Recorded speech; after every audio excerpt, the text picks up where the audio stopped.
friend groups and all of the anxiety that goes along with parenting a teen who is dealing with being in a group, not being in a group, not liking their place in the group, wishing they had a group, wishing they had a smaller group. There's so many different aspects of teen friend groups we're going to cover today.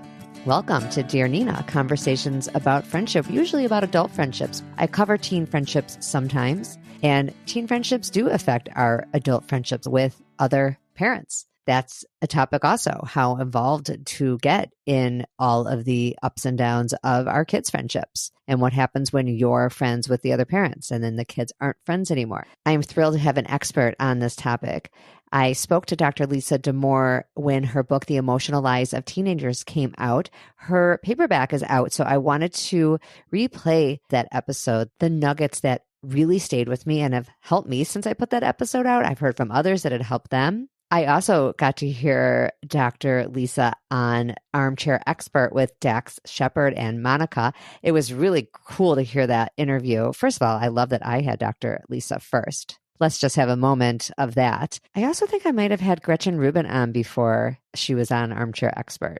Not that I discovered Gretchen Rubin or Dr. Lisa Damour, but listen, if an independent like me can reach out to experts and authors I have long admired, there is hope for all of us. So I hope that's just a moment of inspiration that you should go for things that you are interested in and people you want to talk to. The answer will not always be yes, but you don't know unless you try. Just like I can't always take on every guest who approaches me. I get a lot of pitches, but it's never a bad thing to try. And the answer may be no, but still you might make a connection, and a connection that goes beyond social media when you have reached out to someone, even if the answer is no. But back to teen groups, teen friend groups. My podcast is all about friendship. So that is what Dr. Lisa and I focused on. But her interview on Armchair Expert, if you're interested in her background, was really wonderful because I just don't have a chance to do all that in my podcast. He does a different kind of deep dive and does very long episodes, an hour and a half. That is not for me or for my style. I actually have a hard time even listening to one that long, but I did listen to hers. I really found it fascinating, her entire background. So I'll link that in the show notes. Renowned psychologist Dr. Lisa Damour is the New York Times bestselling author of Untangled, Under Pressure, and The Emotional Lives of Teenagers. She is also the co-host of the Ask Lisa podcast. And in this episode, we cover accepting that teenage social strife is a normal part of growing up and not something to help kids avoid at all costs. We discuss that teens will get left out and leave others out as a normal part of growing up. Really cannot protect your kids from that. The solution to kids getting left out is not necessarily the idea that everyone gets invited to everything. The solution might be helping kids and teens and frankly adults accept that it's impossible to include everyone in everything. And it's normal to have a negative emotion about that, but then to move on and make your own plan. We talk about how friend groups seem so formal today. I've heard that from a lot of parents. I feel it too. It seems like the boundaries around a friend group are so set about who's in and who's out. Instead of wishing it weren't that way, I think we have to help our kids navigate that. Not easy. Dr. Lisa has some ideas about friend groups over 4 kids based on research. You'll hear that in the episode. And we talk a bit about mental health, what kind of negative emotions are in the normal range of negative emotions, and that our kids are not going to be happy all the time. I hope you get as much out of this conversation with Dr. Lisa as I did, and congrats to her on the success of this book and her previous books. Without further ado, Dr. Lisa. Thank you so much for having me.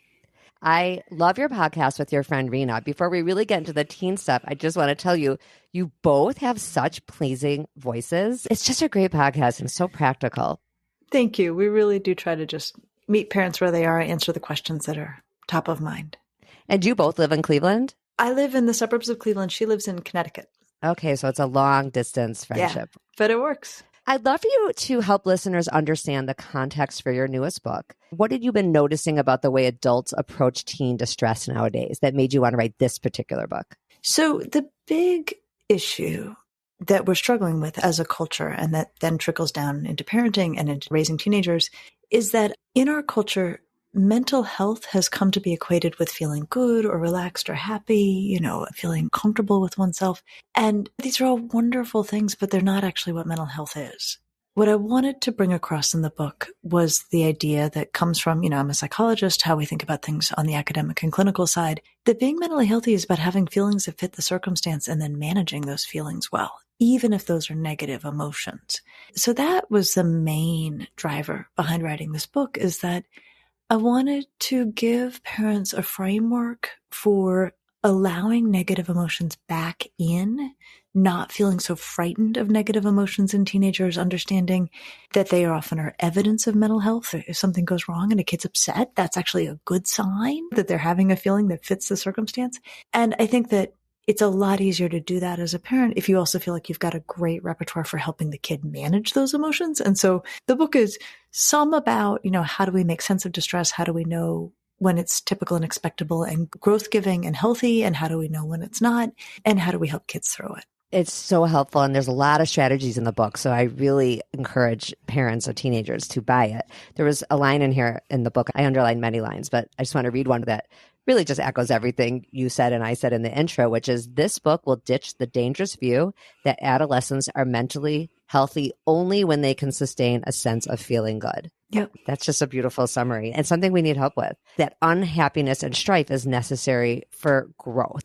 So I wanted to use a pretty benign example of a kid starting middle school or high school, if they're moving to a new high school and they have no one to sit with at lunch because they don't know anybody. Or maybe they know some kids, but not well enough to approach their lunch table. And I'm talking about week 1, week 2 of school, not, I think mid-year that kid still has no one to sit with. Now we're having a different conversation.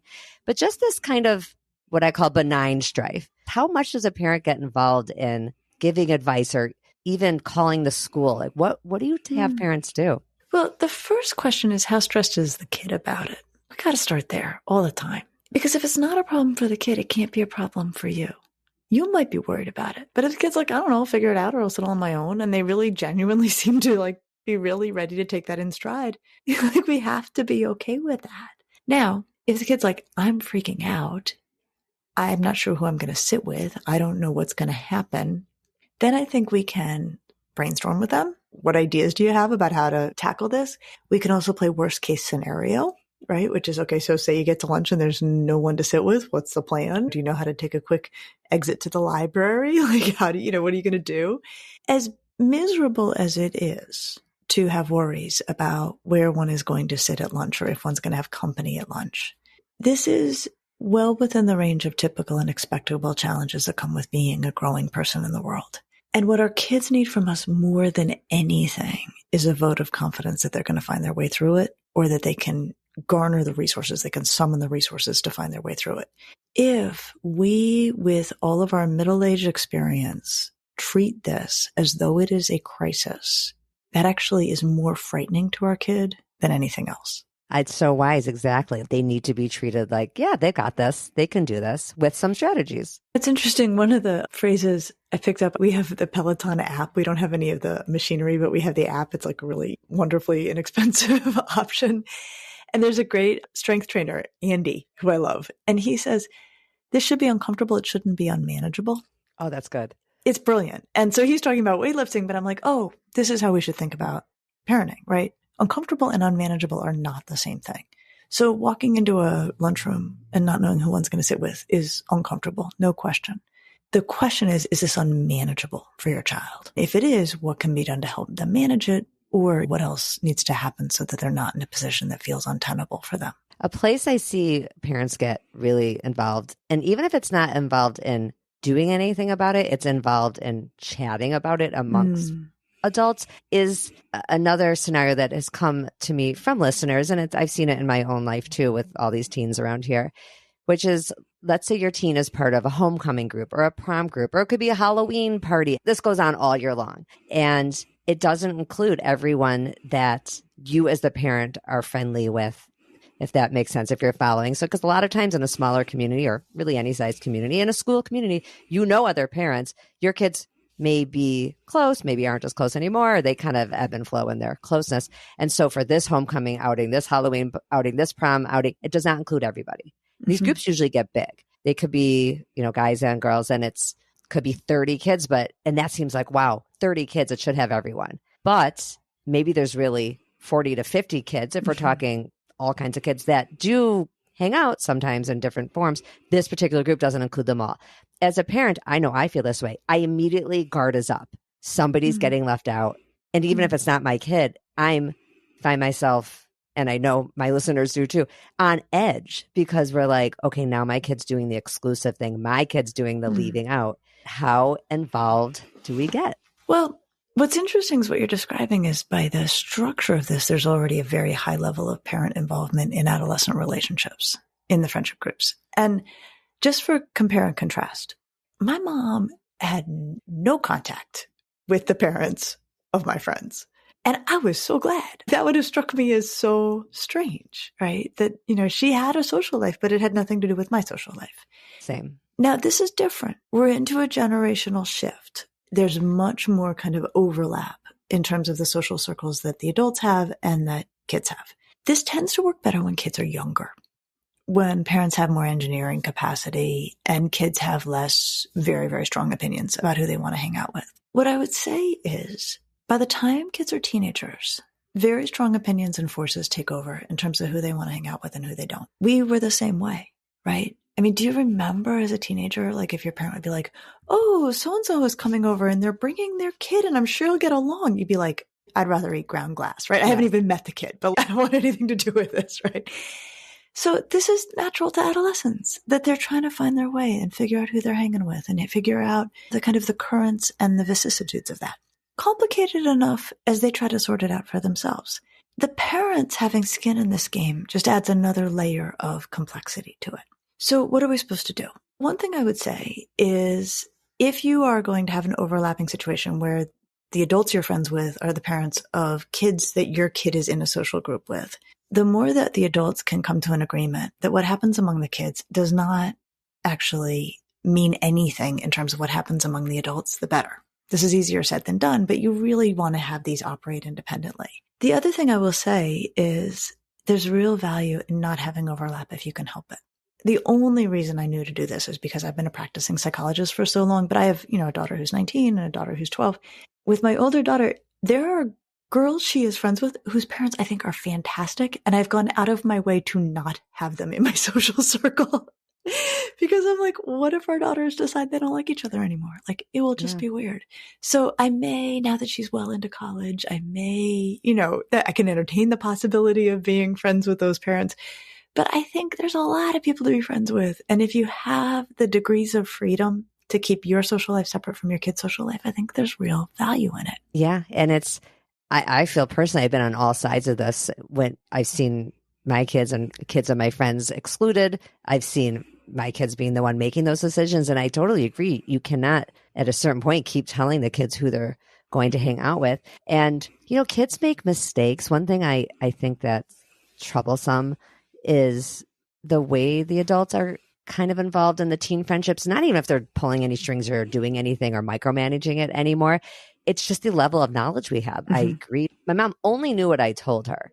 I feel like there's a lot of chatter, and social media doesn't help. Like, even as parents on social media, we can see other kids getting together. And, I've had that thought before. Oh, I wonder if my kid's seeing that. And then, you kind of are aware that there's this thing happening and you wonder if they see it. I know you work with teens, but just as like a fellow mom and a professional, I wonder, it's my amateur assumption, if it makes us all think of times we were left out as kids or something. If we get on edge because it's like we're hearkening back to our own adolescence, middle school, high school, and sort of being forced to, well, not being forced, choosing to relive it in a way through the kids. Do you see some of that? Certainly, having a teenager can poke at old bruises, right? And we remember our adolescence pretty vividly. I think that can happen. And I think it can then mix things up even further, where the parent may be intervening when the kid's fine, but the parent's not fine. And, that's again a question that we want to keep a close eye on. But the other thing I will say is that kids have always been left out. There's never been a party that includes everybody.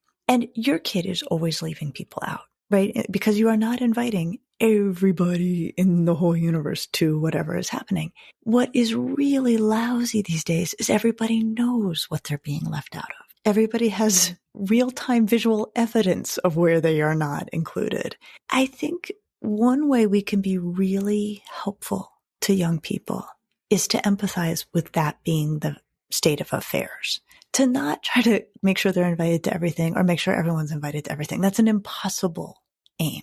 But instead to say, this really stinks. There were a lot of things we didn't have when I was a teenager, but we also didn't have to do this. If we weren't included, we did not know. And that was a wonderful, gracious thing. I'm sorry that the nature of the digital environment is such now that you know when you're not included. That's just too much information and you've got it. Yeah, I like that, just to be like, and we see it too as adults. It happens as adults. My other theory is that adults who get really bent out of shape at this point in life about being left out or seeing their teens being left out are maybe people who didn't work that out when they were teenagers. Maybe they didn't have a parent or a teacher or a school counselor or a psychologist say to them, this is a normal part of life. Kind of to the point of your book. Like if you could help them understand it's normal to be left out. It happens. It's normal to feel bad about it at any age, but also to move on, make a plan. You call a friend, you invite someone over. Exactly. Back to uncomfortable versus unmanageable, right? I mean, I have had things like events that I'm aware of in my community where I'm like, oh my gosh, I wasn't invited. And I'm thinking, I mean, I wouldn't have wanted to go, but like I wasn't invited. Even at 52, I can have this like, I was left out, ouch, of something I wouldn't even want to be part of, but I'm still upset. That's a feeling. That's a completely unavoidable aspect of being human. Our job as the adults in the picture is to say, it's a feeling. It is uncomfortable. It's probably not unmanageable. I'm here to help you address it. But we don't have to leap into action to prevent the experience of the negative emotion. Yes. And the solution is not, I have to say this a lot to adults on my podcast about adult friendships. The solution is not everyone gets included. That actually isn't. It isn't the solution. Well, it's also, it's actually just logistically an impossibility. Yes, it is. As soon as you add one more kid, well, then that opens the door to 2 or 3 other kids who could have been included. It's just not how it works. But I think we can know that theoretically when we ourselves are, our kid is not included. It's easy to lose that and to just look at the kid who's in pain and think like, why didn't you include my kid? I get that. I really get that.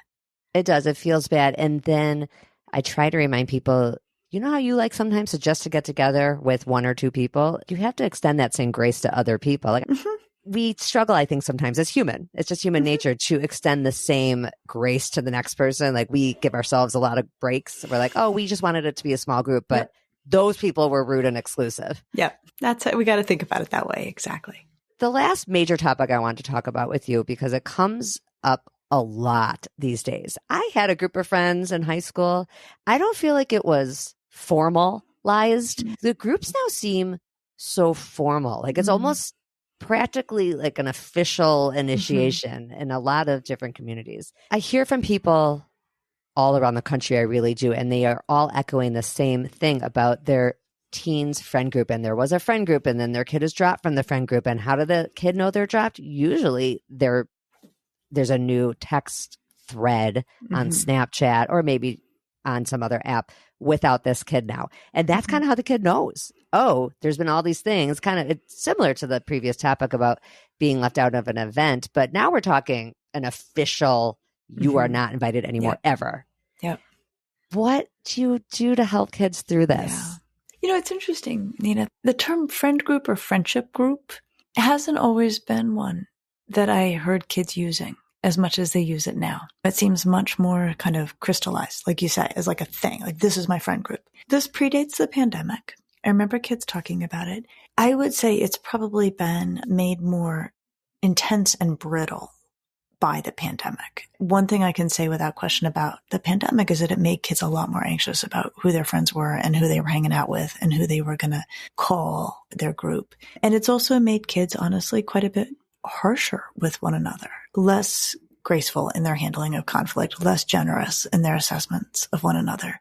So we're in a phase right now, and I really do hope it kind of works its way out, where the friendship strife I hear is much, much more pronounced, much meaner, actually, than what I've heard prior to the pandemic. So I think that we have to allow, right, if we share this observation that kids are like, this is my friendship group. Now this kid is not in my friendship group, right? Like these very kind of, rigid decisions are being made. Let's really make some room that this is kids feeling anxious coming out of the pandemic and that they need to know who their people are, kind of declaring in a formal way, we are a friendship group, offers some comfort and some reassurance. The key on this is that kids think they want big groups. There's no big group that works well. And the reason there's no big group that works well, and by big, I mean more than 4 kids, and 4 kids is pushing it. It is absolutely impossible for 4 people or more of any age to like one another equally. Never works.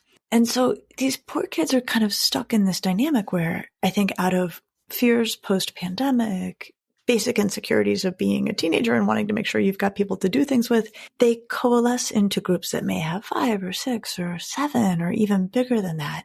And then drama ensues. Not because they're bad kids, but because you cannot get a group of 5 or 6 or 7 or 8 who like one another equally. So there will be kids in that group where there's oil and water, like they just don't get along. And so then within the group, kids feel recruited to choose one side or another.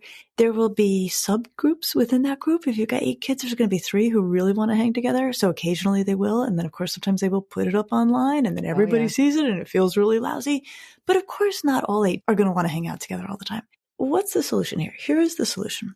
Reassure your kid that we have really good data showing that the least stressed kids have 1 or 2 good friends. Full stop. Oh, that's so interesting. And I love that, all the research in your book and in your work in general. Wow. Yeah, 1 or 2 good friends. And the reason for that is that they have what we call sustainable routines. They know who they're hanging out with. They know where they're going to spend their weekend. If they get some fantastic piece of good news, they know who they're going to call first. Kids who have these large, extensive friendship groups, which, your kid's stuck with if they have, they're not going to be like, and you don't want them to kick everybody out.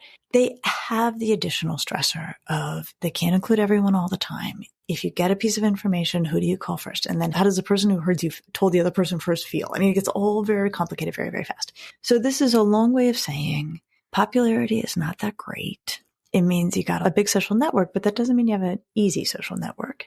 And 1 or 2 good buddies is often the solution that we see works best for kids. So if your kid has 1 or 2 good buddies, leave it alone. It's perfect.